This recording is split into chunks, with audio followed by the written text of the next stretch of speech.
দুর্গাপূজা আসছে, কুচো নিমকি বানাতে হবে। তো কুচো খাস্তা নিমকি বানাবার জন্য এখানে আমি 2 বাটি মতো ময়দা নিয়ে নিয়েছি। আর এর মধ্যে দিয়ে দেবো পরিমাণ মতো নুন আর কালো জিরে দিয়ে দিলাম। আর অল্প দিয়ে দেবো জোয়ানটা আমি এইভাবে হাতে ঘষে এর মধ্যে দিয়ে দেবো, দিয়ে ভালোভাবে মাখিয়ে নেবো। এবার এই সমস্ত জিনিসটা ভালোভাবে মিশিয়ে নিয়ে অল্প অল্প করে বড় চামচে 3 চামচ মতো আমি সাদা তেল ভালোভাবে মিশিয়ে ময়াম তৈরি করে নেবো। ময়ামটা ভালোভাবে মিশিয়ে এরকম মুঠি পাকালে যখন ঝুরঝুরিয়ে ভেঙে যাবে, সেই অবস্থায় আমি অল্প অল্প জল দিয়ে এই আটাটাকে ময়দাটাকে ভালোভাবে সেট করে নিমকির জন্য পারফেক্ট একটা ডো বানিয়ে নেব। ভালোভাবে জল দিয়ে মেখে এরকম পারফেক্ট একটা নিমকির ডো তৈরি করে নেওয়ার পর এটাকে আমি 15 মিনিটের জন্য রেখে দেবো। এবার চাকি বেলিতে একটু তেল ব্রাশ করে নিয়ে এর মধ্যে একটা ডিগি এইভাবে বেলে নেবো একটু। এবার বেলে নিয়ে এইভাবে কুচো নিমকির আকারে আমি সমস্তটাকে কাট করে নেব। এখানে কুচো নিমকিগুলো সব কেটে তৈরি করে নিয়েছি। এখানে আমি সাদা তেল কড়াই গরম করে নিয়েছি।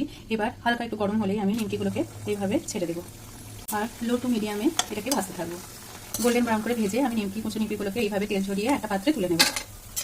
দুর্গাপুজোর স্পেশাল কুচো খাস্তা নিমকি আমার একদম রেডি।